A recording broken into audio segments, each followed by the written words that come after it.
Hello everyone, I am Rajni Bansal working in Management Department from Technia Institute of Advanced Studies. Today I will be delivering a lecture on contract costing. Meaning of contract costing. Contract costing is a form of specific order costing. It is applied to contracts where substantial time is taken to complete the contract and it falls into different accounting period. However, a duration of exceeding 1 year is not an essential feature of a long-term contract. Contract costing is a variant of job costing. Like job costing, contract costing is also a form of specific order costing. So, job costing and contract costing are based on the same costing principle. In fact, a big order is termed as a contract and a small order as a job. So, contract costing is also known as terminal costing. Contract costing is mainly applied in civil construction, shipbuilding, road and railway line contracts.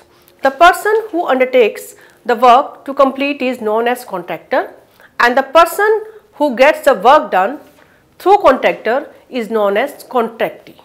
Now we move on features of contract costing. Number 1, contract generally takes more than 1 year to complete. Second point, work on contract is carried out at the site of contracts and not in factory premises.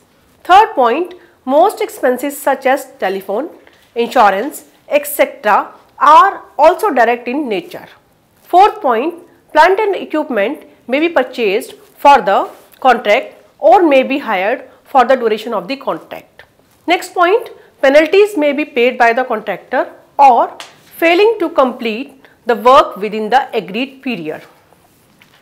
Next point is, contract costing is concerned with the costing of construction work or repair work and not with the costing of any goods.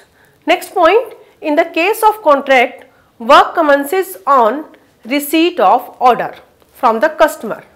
Next point, payment made by the contractee are made at various stages of completion of the contract.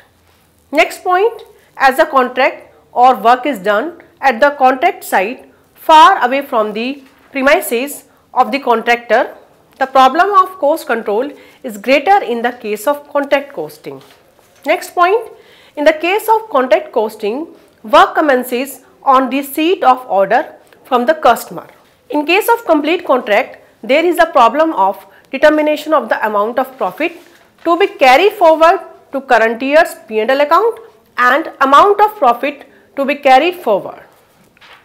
There is no heavy investment on initial investment in the case of contract costing.